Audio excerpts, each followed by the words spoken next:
Young, and I hope you guys enjoyed me eating breakfast, and I hope you guys had a wonderful breakfast, lunch or dinner, whatever time zone you guys are. So today I'm back on INSTA360 channel because I have a wonderful product that I want to share with you guys.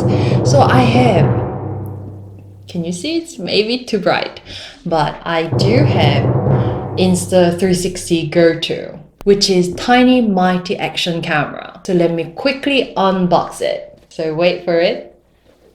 Da-da-da!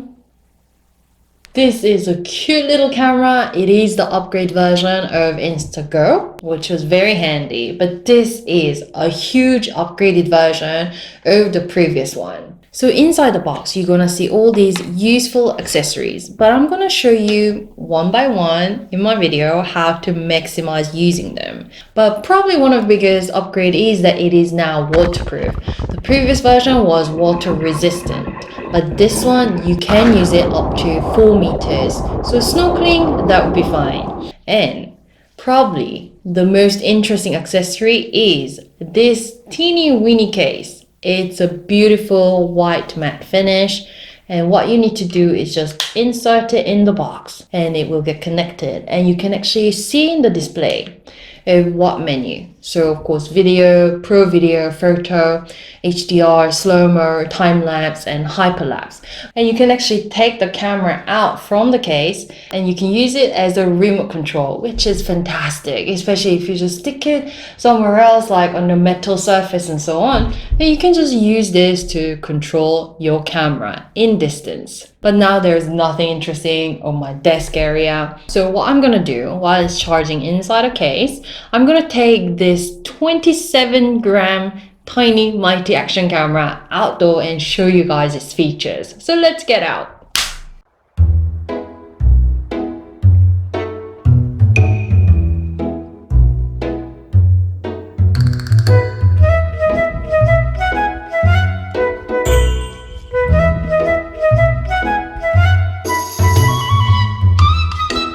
Probably the best way to use Insta360 Go-To is by using the Easy Clip. There is a magnet inside Easy Clip, so Go-To will snap into the place securely. You just need to make sure to rotate the camera frame to adjust the shooting angle, so you just get the right view. Here I'm walking a steep downhill and you can see the stabilization is really good. I'm currently using the Pro Video mode.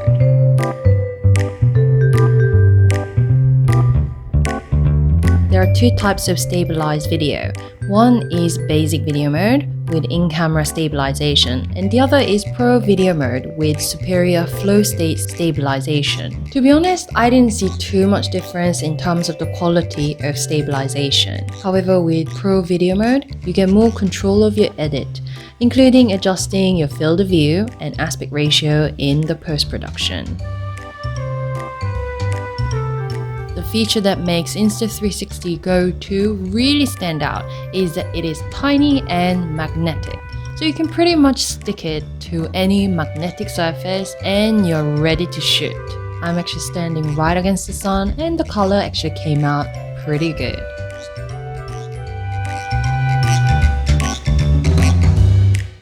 So now I'm going to try this, but just don't laugh at me.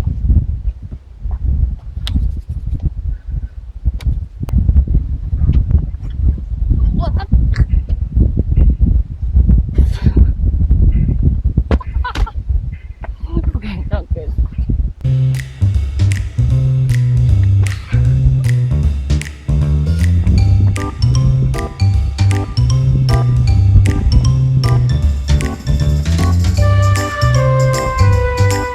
Oh, I didn't know it was for thrust action.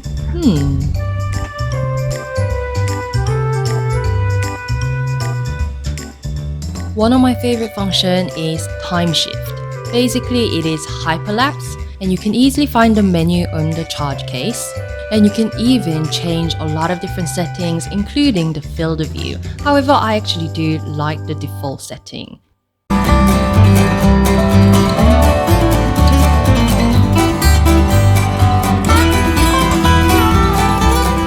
And don't forget to try out the slow-mo at 120 frames per second at HD resolution. Since Insta360 Go 2 is such a tiny camera and the charge case has the mount hole, it can be attached to any selfie stick or GorillaPod, so it can be even more expandable.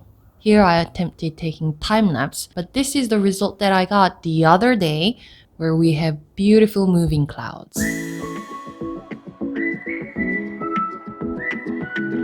Just to note that video features can be recorded up to 1440p resolution with 50 frames per second like here.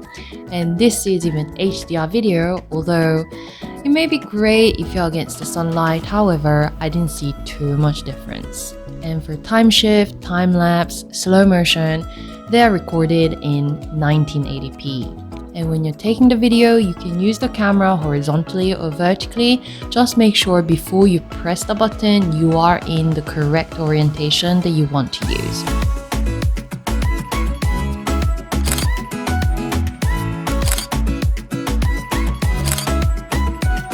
So what did you guys think about Insta360 Go 2? Did you like it? I mean, so far I've really enjoyed it, especially because of this case that shows you the display. It's still super tiny and with the matte white finish. It's a beautiful looking camera, and now with a higher resolution with 1440p. So I'm definitely gonna use a lot more of this camera, and now that the app has rolled out the final version, I'm gonna come back with a video showing you guys all the tips that you need to actually maximize using this camera very soon. So please don't forget to, I'm just gonna stand this camera here. So please don't forget to subscribe, like the video, and see you!